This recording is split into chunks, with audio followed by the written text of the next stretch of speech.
यफ़क़हू क़ौली सल्लल्लाहु अलैहि वसल्लम। 3-4 इश्यूज़ हैं जिस पे आज आपके ज़रिए हुक्मरानों तक और मुल्क के लोगों तक बात पहुँचानी है। वज़ीर आज़म पाकिस्तान ने 2 ऐलानात किए हैं पिछले 3-4 दिनों में। एक ऐलान तो ये किया है कि मुल्क में आइडियल किस्म का बल्दियाती निज़ाम लेकर आएंगे। 2.5 साल हुकूमत को हो गए हैं। वज़ीर आज़म की किसी बात के करने के बाद मुल्क वालों को थोड़ा सा डर सा लगने लगता है, इसलिए कि उन्होंने अजीम रहनुमा, बड़े रहनुमाओं की निशानी ये बताई कि जो लीडर यू टर्न नहीं लेता वो बड़ा लीडर ही नहीं है। तो मैं इस मामले पे मैं चाहता हूं कि वज़ीर आज़म साहब छोटे लीडर ही रहें और यू टर्न ना लें, इस मामले पे यू टर्न ना लें। बिल्कुल हम उनकी बात की तायीद करते हैं कि मुल्क में आइडियल किस्म के बल्दियाती निज़ाम की ज़रूरत है, लेकिन मैं वज़ीर आज़म पाकिस्तान साहब को और मौजूदा हुकूमत को ये बताना चाहता हूँ और उनकी तवज्जो दिलाना चाहता हूँ कि उन्होंने इस हुकूमत के आने के बाद, पीटीआई की हुकूमत के आने के बाद मुल्क में डेमोक्रेटिक कू हो गया है। डेमोक्रेटिक कू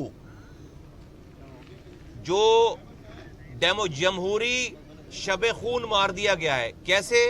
जब ये हुकूमत आई थी इस मुल्क में लंगड़ी लूली जैसी भी हो, एक लोकल गवर्नमेंट का निज़ाम पूरे मुल्क के 4 सूबों में मौजूद था। खैबर पख्तूनख्वा में, पंजाब में, बलूचिस्तान में, सिंध में। 2019 में बलूचिस्तान के लोकल गवर्नमेंट का निज़ाम ख़त्म हुआ, डेट ख़त्म हुई। 3 महीने के बाद इलेक्शन हो जाने चाहिए थे। आज 2.25 साल हो गए, इलेक्शन नहीं हुए। खैबर पख्तूनख्वा में 2019 में बल्दियाती निज़ाम ख़त्म हुआ, 3 महीने के बाद इलेक्शन हो जाने चाहिए थे। 14 महीने हो गए, इलेक्शन नहीं हुए। पंजाब में 57,000 काउंसलरों को पंजाब की पीटीआई की सूबाई हुकूमत ने एक जुम्बिश कलम से घर भेज दिया। सिंध में निज़ाम को ख़त्म हुए 6 महीने हो गए, कोई आसार नहीं है। तो जो हमारे जमहूरी लीडरान हैं, जमहूरी सो कॉल्ड हुकूमत में और ओपोजिशन में दोनों, उनको अपने नीचे इख्तियारात देने में इनकी जान निकलती है। तो ये इस वक्त मुल्क में जमहूरी शब खून मारा गया, जमहूरी कू हुआ है। जमहूरी कू, एक डेमोक्रेटिक कू कर दिया गया है। इस हुकूमत ने कर रखा है कि तमाम नीचे बल्दियाती निज़ाम को ख़त्म कर दिया। अब हज़ारों अरब रुपए लोगों के जिनका ताल्लुक है ग्रास रूट लेवल पे, हज़ारों अरब रुपए अब ब्यूरोक्रेट्स के जरिए खर्च हो रहे हैं। अब वो ना अकाउंटेबल होंगे। कभी आज उनका हनीमून टाइम यहाँ है, कल हनीमून टाइम कहीं और हो जाएगा, तो वो तो अकाउंटेबल होंगे नहीं। तो खुदा के वास्ते, और फिर अब से मुझे ये हैरत होती है कि मियां नवाज शरीफ साहब कहते हैं अपने निकाले जाने पे मुझे क्यों निकाला। उनकी बेटी साहिबा भी तकरीर करती हैं, पीडीएम का इलाज चल रहा है। मुझे हैरत होती है कि उनके 57,000 काउंसलरों को पीटीआई ने आकर निकाल दिया। ये आज तक नहीं सुना मैंने कि भाई मेरे काउंसलरों को क्यों निकाला, मेरे काउंसलरों को क्यों नहीं। 57,000 इल्लीगल, वो कोर्ट में गए हुए, एक जुम्बिश कलम से उनको घर भेज दिया क्योंकि वो पीएमएलएन के लोग थे। और मजे की बात है कि पीटीआई ने निकाला, लेकिन पीएमएलएन वजीर आजम के निकाले जाने पे तो तहरीक चला रही है। अपने 57,000 लोगों को, इलेक्टेड काउंसलरों को घर भेजे जाने पर एक जुमला नहीं है कहीं पे। ये हमारे मुल्क के जमहूरी लोगों का माइंडसेट मैं बताना चाहता हूं। इस तरह ये जो आज हमारे यहाँ तबाही बर्बादी है, इसी में ऐड कर लेते हैं कि अफसोस से कहना पड़ता है, I mean it's sickening, it's so disgusting. इतने अफसोस की बात है कि इस्लामी जमहूरिया पाकिस्तान है और 5 साल, 4 साल, 6 साल, 2 साल की बच्चों के साथ इस मुल्क में रोजाना एवरेज 18 की तादाद है जो ज्यादतियां हो रही हैं, और उनसे ज्यादती करके उनको मार कर दफन कर रहे हैं। ये इस्लामी जमहूरिया पाकिस्तान है और कोई रुकने वाला मामला। आप एप्स बनाए जा रहे हैं, टेलीफोन एप्स बनाओ, अबे नहीं रुक रहा यार उससे। जब तक आप मुल्क में डिवॉल्व लोकल गवर्नमेंट निजाम, यूनियन काउंसिल लेवल पर पुलिसिंग नहीं करोगे, कम्युनिटी पुलिसिंग नहीं करोगे, इन्वॉल्व कम्युनिटी को नहीं करोगे, इस तरह के जराइम नहीं रुक सकते। कोई पूछने वाला नहीं है, कोई उसका सोचने वाला नहीं है। तो ये इस वक्त मुल्क में हम मुतालबा करते हैं वजीर आजम पाकिस्तान से कि वो अपनी बात पर कायम रहें। और 2.5 साल हो गए उनको बल्दियाती निज़ाम आइडियल किस्म का दे दें अब। और पहले اپنے جہاں 3 صوبوں میں ان کی حکمرانی ہے وہ وزیر اعظم کہیں پر صوبوں میں آ کے مداخلت نہیں کر سکتا، لیکن چونکہ ان کی حکمرانی ہے پنجاب میں، خیبر پختونخوا میں اور بلوچستان میں، پہلے وہاں الیکشن کی ڈیٹ اناؤنس کریں اور پھر آ کر سندھ کے وزیر اعلیٰ کو بولیں کہ بھائی تم بھی اس کو امپلیمنٹ کرو. اگر وہ نہیں کریں گے تو سندھ والے خود بھی آزاد پھر رہے ہیں، یہاں سے ان بات ہی نہیں کرتے. تو ملک میں یہ نظام آنا چاہیے. دوسری بات انہوں نے اعلان کیا ہے کہ بھائی ہم جو ہے وہ الیکٹورل ریفارم کریں گے. اللہ کا شکر ہے کہ الیکٹورل ریفارم کی پاک سرزمین پارٹی مصطفیٰ کمال یہ بات پچھلے 3 سالوں سے کرتے چلے آ رہے ہیں کہ اگر جو سیاسی پارٹیاں یہ کہتی ہیں کہ ہمارا الیکشن چرا لیا جاتا ہے تو بھائی اب موقع آ گیا الیکٹورل ریفارم کرو. ایسا الیکٹورل ریفارم کر لو کہ کل کو کوئی الیکشن چرا نہ سکے. لیکن اگر آپ نہیں کریں گے تو میں یہ سمجھوں گا کہ آپ بھی بیک ڈور چینل سے کسی کو اگلا الیکشن چوری کرنے کی آپ دعوت دے رہے ہو بیک ڈور چینل سے. اور جب آپ کے حق میں چوری نہیں ہوگی، آپ نہیں جیتو گے تو پھر شور مچاؤ گے کہ الیکشن چرا لیا گیا. تو پاکستان کے لوگوں کا الیکشن پہ اعتماد بحال کرانے کے لیے ایسا الیکٹورل ریفارم کرو کہ کوئی بڑے سے بڑا چور بھی اس کو چوری نہ کر سکے. اور اس میں اگر یہ نہیں کریں گے کسی اور کا قصور نہیں ہوگا، ان سیاستدانوں کا قصور ہوگا. تو وہ اپوزیشن میں بھی بیٹھے ہوئے اور وہ حکومت میں بھی بیٹھے ہوئے. تو بھلے اپوزیشن اور حکومت کے کتنے بھی اختلافات ہوں، لیکن اس معاملے پر، ان 2 معاملات پر، بلدیاتی انتخابات کے اوپر اور اس کے قانون کے اوپر، ڈیوولوشن آف پاور کے اوپر اور یہ جو الیکٹورل ریفارم ہے اس کے اوپر اپنے سارے اختلافات بند کر کے، ختم کر کے ایک پیج پر بیٹھ جائیں اور یہ 2 کام کر لینے چاہیے. دونوں اعلانات وزیر اعظم کی طرف سے خوش آئند ہیں، لیکن یہ اعلانات صرف اعلانات نہیں رہنے چاہیے، ورنہ 18ویں ترمیم میں جو اختیارات اور وسائل گراس روٹ لیول پہ آنے تھے وہ نہیں آئے ہیں. وزیر اعلیٰ کے آفس میں سارے 4 صوبوں کے وزیر اعلیٰ کے آفس میں پارک ہو گئے. وزیر اعلیٰ سندھ نے پچھلے 10 سالوں میں 8,342 ارب روپے 8,342 ارب روپے خرچ کر دیے ہیں. کراچی ہم نے صرف 300 ارب روپے خرچ کر کے دنیا کا 12 تیزی سے ترقی کرنے والا شہر بنا دیا تھا. یہاں پر 8,342 ارب روپے خرچ ہو گئے. کراچی دنیا کا آج رہنے والے لوگوں میں، شہروں میں بدترین رہنے والے شہروں میں شمار ہے. بدترین ٹرانسپورٹ ہے، بدترین پانی کا نظام ہے، بدترین کچرے کا نظام ہے، ہر چیز بدترین ہو گئی ہے. تو اس صوبے پہ 8,342 ارب روپے یہ پیپلز پارٹی کی گورنمنٹ لگا چکی ہے. اس لیے میں کہتا ہوں کہ بلاول بھٹو زرداری صاحب کو زیب نہیں دیتا کہ وہ پی ڈی ایم کے پلیٹ فارم سے کھڑے ہو کر انقلاب کی باتیں کریں. انقلاب ان کے خلاف آنا چاہیے. بلاول بھٹو زرداری صاحب کو، پیپلز پارٹی کو یہ زیب نہیں دیتا کہ وہ وفاقی حکومت پر انگلی اٹھائے، کیونکہ صوبے میں ان کی حکومت 12 سالوں سے ان کی ہے. کراچی سے کشمور تک جو تباہی بربادی ہوئی ہے اس کا کوئی اور ذمہ دار نہیں ہے، وہ پیپلز پارٹی کی لوگ، یہاں کی پروونشل گورنمنٹ ذمہ دار ہے.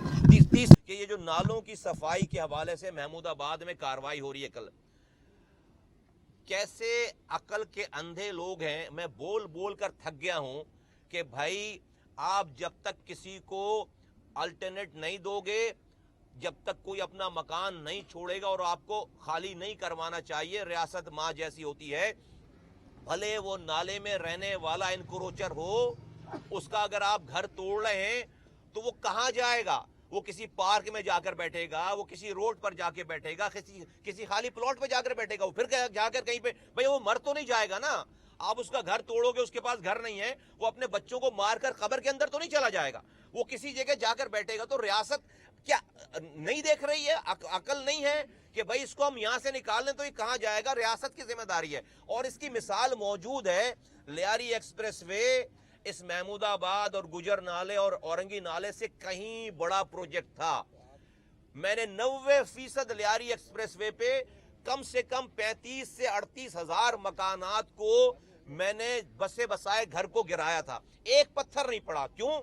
اس وقت کی حکومت نے، اس وقت کی جوڈیشری نے، اس وقت کی لوکل گورنمنٹ نے یہ فیصلہ کیا کہ سب کو ایک 80 گز کا پلاٹ دیں گے اور ایک 50,000 روپے کا چیک دیں گے. آج میں کہتا ہوں کہ زمانہ 20 سال ہو گئے اس والی بات کو. میں کہہ رہا ہوں کہ جس کا مکان آپ کے پاس سوراخ گوٹ کے بعد زمینیں پڑی ہوئی ہیں. پروونشل گورنمنٹ روزانہ سینکڑوں ایکڑ زمین انکروچ کروا رہی ہے. भाई जिनको घर तोड़ ले उनको एक आबादी बना के दे दो, हमेशा के लिए मसला हल हो जाएगा। वो भी ये अच्छा अदरवाइज नहीं करोगे कहीं और जाके इनक्रोच करेंगे। तो ये उस वक्त की जुडिशरी ने, उस वक्त के कोर्टों ने ये सारे काम कर रखे हैं, उसको फॉलो अगर आप नहीं करेंगे तो आज मैं मुतालबा करता हूं कि एक 100 गज का प्लॉट और 1 लाख रुपए का चेक जरूर दें जिनके घर आप तोड़ रहे हैं, वरना लोग अपनी जानों पर खेल जाएंगे, अपने बच्चों को बेयारो मददगार आसमान के नीचे नहीं छोड़ेंगे। ये ज्यादती वाली बात है। और अदरवाइज वो कहीं ना कहीं जाकर कुछ एनक्रोच करेंगे, फिर एनक्रोचमेंट करेंगे। तो ये प्लीज ये करें। अगर वाकई आपको नालों पे से कब्जे उठाने हैं और अगर आपको कराची को तबाही से बचाना, जो ये इसके किए बगैर जो ये काम कर रहा है, इसका मतलब है वो इस प्रोजेक्ट के खिलाफ है। ये प्रोजेक्ट बन ही नहीं सकता, ये नाले कभी साफ हो ही नहीं सकते। लियारी एक्सप्रेसवे की मिसाल मैं आपको सामने दे रहा हूं कि इससे बड़ा प्रोजेक्ट कराची में है नहीं। पूरा लियारी एक्सप्रेसवे कहां, और गुजर नाला और ये महमूदाबाद नाला तो बहुत छोटे से नाले, बहुत कम मकानात हैं। जब लियारी एक्सप्रेसवे में 90% जो मकानात टूटे थे, हजारों की तादाद में, हमने 3 आबादियां कराची में बसाई थी, उसी SOP पे ये वाला काम कर लेना चाहिए। मुल्क में वजीर आजम साहब से एक और गुजारिश है कि ये जो करप्शन का उन्होंने राग अलापा हुआ है कि पैसे वापस लेकर आएंगे, करप्शन खत्म करेंगे, इससे करप्शन और बढ़ गई है। 50,000 की रिश्वत का काम अब 5 लाख में होता है। पूछो क्यों भाई, रेट क्यों बढ़ गए? कहता है वजीर आजम ने सख्ती कर दी है। खुदा के वास्ते करप्शन पे सख्ती कम कर दें, लोगों की जिंदगी आसान कर दें। और आप कोई एक ऐसा इदारा नहीं है 2.5 सालों में जहां पर करप्शन रुकी हो। कोई एक ऐसा इदारा नहीं है। करप्शन बढ़ गई है। कोई FIR आप जो है वो रिश्वत के बगैर नहीं काट सकते, कोर्टों में आप बगैर रिश्वत के काम नहीं कर सकते, कोई गवर्नमेंट डिपार्टमेंट में बगैर रिश्वत के कोई काम नहीं हो रहा। तो कहां रुकी है करप्शन?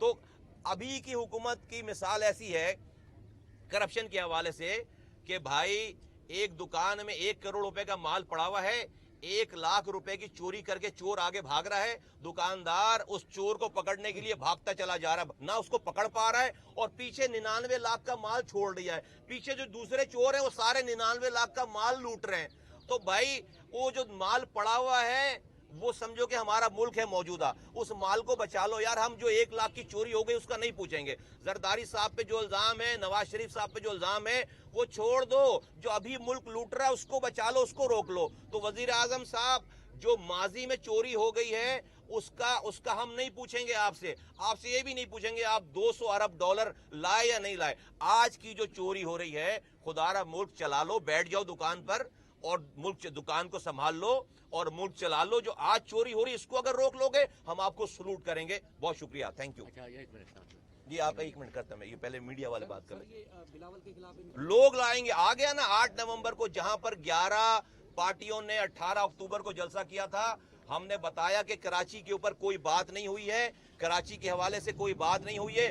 कराची की आज से 2 महीने पहले की खबर यह थी कि नालों का पानी घरों में आ गया, 64 लोग हलाक हो गए, आर्मी चीफ आ गए, वजीर आजम पाकिस्तान आ गए, NDMA आ गए। इतनी तबाही हो गई थी कि नेशनल डिजास्टर मैनेजमेंट अथॉरिटी आ गई यहाँ पर। चीफ जस्टिस ने अदालत बुला लगाकर स्पेशल मेयर को और वजीर आला को बुलाकर उनकी सरजनिश की। उस 2 महीने के बाद 11 पार्टी जलसा कर रही है कराची के ग्राउंड में। वो पार्टी जलसा कर रही है जो कराची से लेकर कश्मीर तक हुक्मरान है, और एक लफ्ज कराची के बारे में नहीं कहा। उसका जवाब दिया कराची वालों ने 8 नवंबर को, बताया है कि कराची का मसला क्या है और ये मसला पैदा किसने किया है। और हमने ये भी बताया कराची के लोगों ने कि ये मसला हल कैसे होगा। तो इनकलाब 8 नवंबर को इनकलाब की शुरुआत हो गई है। इंशाअल्लाह ताला ये इनकलाब अब रुकेगा नहीं।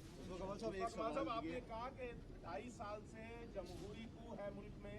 हमने देखी जो आप जिसको लूली लंगड़ी लोकल गवर्नमेंट कह रही है, 4 साल में कराची में हमें कोई जमादार नजर नहीं आया, हमें कोई स्वीपर नजर नहीं आया। लेकिन ये 3-4 महीने से आप शहर में इक्का दुक्का जगह पे सफाई भी हो रही है, स्वीपर भी नजर आ रहे हैं। तो फिर ये लूली लंगड़ी लोकल गवर्नमेंट से तो ये बेहतर है। नहीं, एक्सीडेंट जब हो जाते हैं, अगर कहीं एक्सीडेंट हो तो आप गाड़ी चलाना नहीं छोड़ देते, आप जो अपनी ड्राइविंग को ठीक करते हैं। एक्सीडेंट हो जाए तो गाड़ी चलाना नहीं छोड़ते शहर में। एक्सीडेंट था वो, ये जो 4 साल से जो एक्सीडेंट था उसको सही करें ना, गाड़ी सही चलाएं। तो बिल्कुल उसकी अकाउंट भाई, अगर वो अभी मैं पूछता हूं आप बकौल आपके कि भाई वो जो कुछ करप्शन हुई 125 अरब रुपए खर्च किए, उस मेयर को पकड़ो ना भाई, आप उस मेयर को गिरफ्तार करो ना, उसको नैब में केस चलाओ ना। क्यों? कि उसकी पार्टी अभी गवर्नमेंट में है। तो जरदारी की करप्शन नजर आ रही है, नवाज शरीफ की करप्शन नजर आ रही है, मेयर की करप्शन नजर नहीं आ रही। तो तो मीठा मीठा हप कड़वा कड़वा, तो यहीं पर फिर लोगों के दिनों में सवालात जन्म ले लेते हैं कि भाई आप सेलेक्टेड अकाउंटेबिलिटी कर रहे हैं। तो आपकी बात बिल्कुल ठीक है कि वो सही नहीं चली सारी चीजें, लेकिन उसकी वजह से आप ये कहीं से जवाब नहीं है कि आप इलेक्टेड सिस्टम हटा दें और जो एडमिनिस्ट्रेटर ले आए। ये तो फिर जो अभी आपको नजर आ रहा होगा 2-4 महीने में, फिर जो तबाही बर्बादी फेरेंगे वो फिर उसका कोई पूछने वाला नहीं होगा। सवाल मुस्तफा कमाल साहब, कल साबिक गवर्नर मोहम्मद जुबैर साहब ने एक इंटरव्यू में कहा है कि सेक्टर कमांडर ने उनको हिदायत दी थी कि आप डीएसपी के साथ ताउन किया करें। ये किस तरह का ताउन की हिदायत थी और इस पर आपका क्या तबसरा है? यार ये गवर्नर अब साबिक हो गया, उसकी बातों में क्या जो है वो आना। अच्छा भाई मान लेते हैं कि सेक्टर कमांडर ने उनको कहा होगा कि भाई ताउन करें, तो करना चाहिए था ना उसको ताउन। यार मैं रॉ के खिलाफ यहाँ पर काम कर रहा हूँ, तो गवर्नर को मुझसे ताउन करना चाहिए था। मैं और अनीस कायम खानी एक रॉ की एस्टैब्लिश पार्टी, भाई अब तो शक नहीं है ना, अब तो रियासत और वजीर खारजा बैठकर बोल रहे हैं कि अल्ताफ हुसैन और उनकी पार्टी जो है रॉ से इन्वॉल्वमेंट थी, सबूत दे रहे हैं। तो भाई मैं रॉ के खिलाफ जब यहाँ पर जिहाद कर रहा था तो रियासत के गवर्नर को मेरा साथ नहीं देना चाहिए, तो इसमें कौन सी बड़ी बात, साथ देना चाहिए था उसको, कोई बड़ी बात नहीं है। और क्या जो है वो और कह रहे उन्होंने कहा कि साथ नहीं दिया उन्होंने, बाय द वे वो ये कह रहे हैं साथ नहीं दिया कोई। भाई जिस कॉज को मैं लेकर आया तो उसको रियासत के हर इदारे को मेरा साथ देना चाहिए था। वो मुल्क दुश्मन के खिलाफ लड़ रहा था, तो इसमें कौन सी बड़ी बात है। आपने खालिद मकबूल सिद्दीकी पर इल्जाम लगाया था, या जो भी है कि उन्होंने राह के साथ मिलकर पाकिस्तानी पासपोर्ट, वहां से तरदीद नहीं हुई, लेकिन आज उनका स्टेटमेंट सामने आया कि एक गिरोह पैसे लेकर हमारे खिलाफ प्रोपेगेंडा कर रहा है, हमारे खिलाफ इल्जाम लगा रहा है। अभी तो जो है वो जरा अच्छे भारी आइटम आने, तो फिर मेरे पास बहुत सारे ऐसी चीजें हैं अभी जबरदस्त किस्म की। तो अभी जो है जितना मैं बस आपके तबस्सुस से उनको ये बोलना, झूठ नहीं बोलना। जितना झूठ बोलोगे मैं उतने सच बोलूंगा। जितनी झूठ बोलोगे, जितनी दफा झूठ बोलोगे, मुस्तफा कमाल उतनी दफा सच बोलेगा। और मेरा सच बर्दाश्त अभी तक तो कोई नहीं कर पाया है, आप भी नहीं कर पाओगे। Thank you.